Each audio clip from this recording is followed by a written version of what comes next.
నమస్తే, ఓహోయ్ కుకింగ్కి స్వాగతం.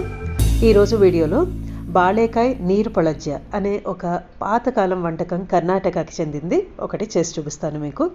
ఇది బాళేకాయ అంటే అరటికాయకి సంబంధించిన వంటకం. దీనికి పప్పు అవసరం లేదు, ఏ రకమైన పప్పు వాడము. చారు పొడి కానీ, సాంబార్ పొడి కానీ, పచ్చి కొబ్బరి ఏది ఉండదు. దీంట్లో చాలా సులువుగా చేసుకోవచ్చు. అన్నానికి చాలా మంచి కాంబినేషన్. అంతేకాకుండా రాగి సంగటి, జొన్న సంగటి లాంటి వాటికి చాలా బాగుంటుంది. దీనికోసం 2 పచ్చి అరటికాయలు తీసుకున్నాను. కూర అరటికాయలు ఇవి శుభ్రంగా కడిగి పెట్టుకున్నవి. పైన కింద తొడిమ భాగం తీసేసి తొక్క తీసేసేయాలి. అక్కడక్కడ ఏమన్నా పల్చటి తొక్క ఉంటే పర్లేదు, ఉంచేసుకోవచ్చు. దానివలన రుచి ఇంకా పెరుగుతుంది. నేను అక్కడక్కడ కొంచెం తొక్క ఉంచేసాను. ఇవి ఇప్పుడు కొంచెం పెద్ద ముక్కలుగా తరిగి పెట్టుకోవాలి. మరీ చిన్నవిగా ఉండకూడదు, కొంచెం పెద్దగా ఉంటే మనకి పళజ్జ రెడీ అయిన తర్వాత మనకి ముక్కగా దొరుకుతుంది తినడానికి. చూడండి, ఇంత సైజువి చేసి పెట్టుకుంటే సరిపోతుంది. నేను 2 అలాగా తరిగి పెట్టుకున్నాను. తర్వాత ఒక అడుగు మంద ఉన్న పాత్ర తీసుకొని ఈ ముక్కలన్నీ దాంట్లోకి తీసుకోవాలి. తర్వాత అవి మునిగేంత నీళ్లు పోసుకోవాలి. దీన్ని మనం ఉడికించుకోవాలి. ఈ ముక్క మెత్తగా అయ్యేంత వరకు ఉడికించుకుంటే సరిపోతుంది. మరీ ఎక్కువ నీళ్ళు అవసరం లేదు, జస్ట్ అవి మునిగితే సరిపోతుంది. తర్వాత అంతటా సరిపడా ఉప్పు వేసుకోవాలి. ఉప్పు వలన మనకి ఇవి ఉడకటం తొందరగా అవుతుంది. అంతేకాకుండా మనకి ఉడికిన తర్వాత చప్పదనం లేకుండా ఉంటుంది, లోపలికి ఉప్పు వెళ్తుంది. కాబట్టి లో నుంచి మీడియం ఫ్లేమ్ పెట్టుకుని ఉడికించుకోండి. ఒక 5-6 నిమిషాలు ఉడకపెట్టుకుంటే సరిపోతుంది. ఓరగా మూత పెట్టుకుని ఉడికించుకోండి. పూర్తిగా మూసేస్తే పొంగిపోయే అవకాశం ఉంది.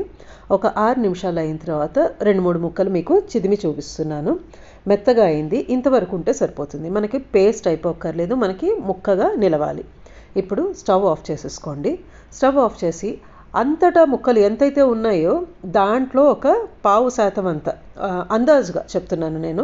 ఒక 2-3 ముక్కలు అటు ఇటు అయితే ఇబ్బంది ఏం లేదు.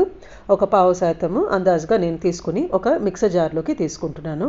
మిగతా ముక్కలు, ఆ నీళ్లు అంతా కూడా ఇదే పాత్రలో అలాగే వదిలేసేయండి. ఒక జార్లోకి తీసుకున్న తర్వాత కారానికి ఒక 3 పచ్చిమిరపకాయలు వేస్తున్నాను. మీరు మీ కారానికి తగ్గట్టు వేసుకోవచ్చు. కొద్దిగా నీళ్లు పోసుకొని దీన్ని ఫైన్గా పేస్ట్ లాగా మనం గ్రైండ్ చేసుకోవాలి. చూడండి, ఇలాగా పేస్ట్ లాగా అయిపోయింది. దీని తర్వాత ఆల్రెడీ ముక్కలున్న పాత్రలోకి తీసుకొని జార్లో కూడా కొంచెం నీళ్లు పోసుకొని ఈ పాత్రలోకి వేసేసుకుంటున్నాను. ఇప్పుడు మళ్ళీ స్టవ్ ఆన్ చేసుకొని మొత్తం ఒకసారి కలిపేసుకొని దీన్ని ఇప్పుడు మనం మరిగించుకోవాలి. ఇప్పుడు ఒక చిన్న బెల్లం ముక్క వేసుకుంటున్నాను. దీనికి కొలత అంటూ ఏం లేదు, ఒక చిన్నది, ఒక టీ స్పూన్ అంత క్వాంటిటీ వచ్చేంత ఒక చిన్న బెల్లం ముక్క. ఇది మనకి టేస్ట్ బ్యాలెన్స్ అవ్వడానికి మాత్రమే వేస్తున్నాను. ఎక్కువ తీయగా ఉండదు పళజ్జ, ఎప్పుడు జస్ట్ కొద్దిగా ఉండి లేనట్టు ఉంటే సరిపోతుంది తీపి అనేది. అస్సలు వద్దు అనుకున్న వాళ్ళు ఇది పూర్తిగా వదిలేసుకోవచ్చు బెల్లం అనేది. అది మరుగుతూ ఉండగా పక్కన ఇంకొక బాండ్లీ పెట్టుకొని ఒక టేబుల్ స్పూన్ నూనె వేసుకొని, నూనె కాగిన తర్వాత 1/2 స్పూన్ ఆవాలు, 1/2 స్పూన్ జీలకర్ర, 1/2 స్పూన్ పసుపు, ఒక పెద్ద చిటికెడు ఇంగువ వేసుకుని ఇవన్నీ వేయించుకోవాలి. అవి వేగుతూ ఉండగా 2 కరివేపాకు రెబ్బలు వేసుకుంటున్నాను. ఇది కూడా వేసుకుని మనకి పోపు రెడీ చేసి పెట్టుకోవాలి పక్కన. ఇది మరుగుతూ ఉండగా మనకి అరటికాయ పేస్ట్ చేసి వేసుకున్నాం కాబట్టి కొద్దిగా చిక్కపడే అవకాశం ఉంది. అందుకని ఇంకొంచెం నీళ్లు వేస్తున్నాను. కొద్దిగా చిక్కపడ్డట్టు అనిపించింది. ఇంకొంచెం కన్సిస్టెన్సీని అడ్జస్ట్ చేసుకోవడానికి కొద్దిగా నీళ్లు పోసుకున్నాను. చూడండి, మనకి ఇంత నీళ్ళగా ఉంటే సరిపోతుంది. మరీ చిక్కగా ఉండకూడదు, అలానే మరీ పలుచగా నీళ్ళటి చారులాగా అలాగే నీళ్ళగా కూడా ఉండకూడదు. అది మరుగుతూ ఉండగా మనం చేసి పెట్టుకున్న పోపు వేసుకొని బాగా ఇలాగా పొంగేంత వరకు ఇలాగ మరిగించేసుకుంటే మనకి పళజ్జ రెడీ అవుతుంది. పళజ్జ అనేది ఉండనట్టు చాలా మైల్డ్గా పులుపు ఉంటుంది.